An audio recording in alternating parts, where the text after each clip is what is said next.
नमस्कार. शासन या यूट्यूब चॅनलवर आपल्या सर्वांचं खूप खूप स्वागत आहे.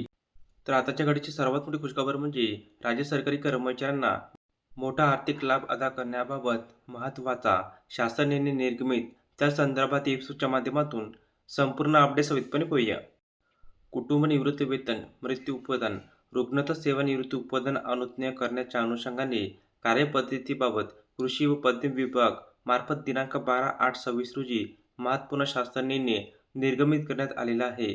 सदर निर्णयानुसार नमूद करण्यात आले आहे की कृषी व पणन विभागातील कर्मचाऱ्यांच्या बाबतीत परिभाषित अंशतः निवृत्ती वेतन योजना आणि राष्ट्रीय निवृत्ती वेतन प्रणाली अंतर्गत असणाऱ्या कर्मचाऱ्यांच्या मृत्यूपश्चात त्याचे कुटुंबाने नमुना क्रमांक 3 नुसार महाराष्ट्र नागरिक सेवा 1982 प्रमाणे कुटुंब निवृत्ती वेतनाचा लाभ मिळण्याबाबतच्या विकल्पाची निवड केली असल्यास कुटुंब निवृत्ती वेतन व मृत्यू उत्पादन अनुज्ञेय करण्यासाठी खालीलप्रमाणे कार्यवाही करण्याचे निर्देश देण्यात आलेले आहे.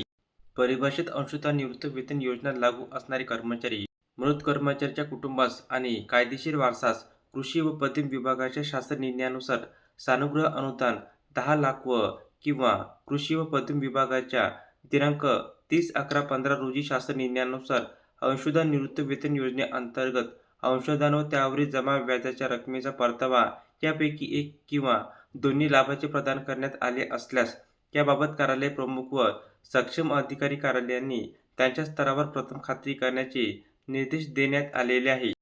तर मृत्यू कर्मचाऱ्याच्या कुटुंबास कायदेशीर वारसास परिभाषित अंशदान निवृत्ती वेतन योजनेअंतर्गत यापूर्वी प्रदान करण्यात आलेले केवळ शासनाचे अंशदान व त्यावरील व्याज किंवा केवळ सानुग्रह अनुदान 10 लाख किंवा शासनाचे अंशदान व त्यावरील व्याज व सानुग्रह अनुदान 10 लाख यांचे प्रथम समायोजन करणे आवश्यक असेल. धन्यवाद.